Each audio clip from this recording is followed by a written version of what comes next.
विधान परिषद निवडणुकीत वर्धा स्थानिक स्वराज्य संस्थांच्या मतांचा राहणार मोठा प्रभाव. भाजपचे अरुण लखानी तर काँग्रेसचे शैलेश अग्रवाल रिंगणात.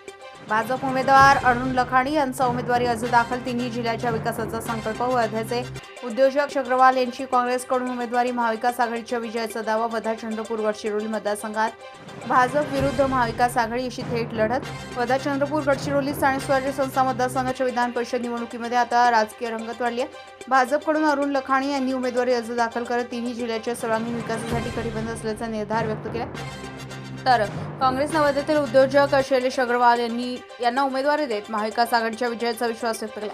वर्धा जिल्ह्यातील स्थानिक स्वराज्य संस्थांच्या मतांवर या निवडणुकीचा मोठा प्रभाव राहणार असल्यानं दोन्ही पक्षांनी जोरदार मोर्चेबांधणी सुरू केली असून भाजप आणि महाविकास आघाडी यांच्यात प्रतिष्ठेची चुरशीची लढत पाहायला मिळाली आहे.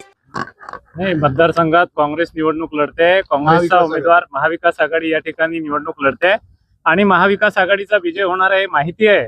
म्हणूनच विरोधी भाजपा जी आहे ती भानगडी यांच्या भरोश्यावरती निवडणूक लढू इच्छिते आणि जिंकू इच्छिते. भानगडी म्हणजे भानगडी नाव नाही आहे. भानगडी यांच्या भरोश्यावरती जी निवडणूक या ठिकाणी ती जिंकू इच्छिते ते त्यांचे मनसुबे निश्चित पूर्ण होणार नाही. उलट या सगळ्या ज्या भानगडी त्यांनी केल्या आहेत या काँग्रेसच्या पथ्यावर पडणार आहे, महाविकास आघाडीच्या पथ्यावर पडणार आहेत. त्या त्यांच्या पथ्यावर कोणत्याही परिस्थितीत पडणार नाही. आणि जो लवकर सुरू होतो आणि कासवाची आणि सश्याची जरी पैज असली तरी आम्ही निश्चितपणे पूर्ण विश्वासाने या निवडणुकीत उतरलोय. आमच्याकडे निवडणूक लढणाऱ्या फक्त भानगडींचा सहारा घेऊन आम्हाला निवडणूक लढायची नाही. तर आमचे नेते आहेत, सगळ्या ठिकाणी खंबीर आहेत, गंभीर आहेत आणि आमचे मतदार आहेत ते संगीन आहेत. ते कुठेही असले सहली करता येते, काही प्रॉब्लेम नाही त्याला, पण सहलीवरून परतही येतील सगळे. आणि पैसा त्यांच्याकडे आहे तर त्याचा उपभोग घेतला पाहिजे, त्याचा उपयोगही झाला पाहिजे, एवढंच म्हणे. आणि आम्ही निश्चित जिंकणार आहोत ही निवडणूक.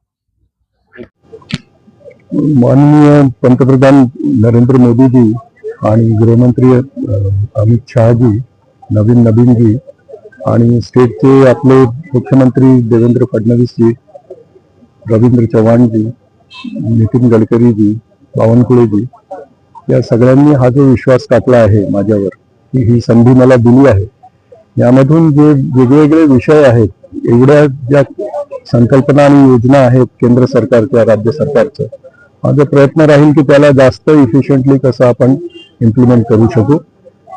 पर्टिक्युलरली माझं क्षेत्र पाण्याचं क्षेत्र आहे. पाण्याचा आज दुर्भिक्ष आहे आणि प्रत्येक जागी मला असं वाटते खालीचा का वाटा होईना पण त्यामध्ये मला माझं कॉन्ट्रीब्युशन देता येईल. आज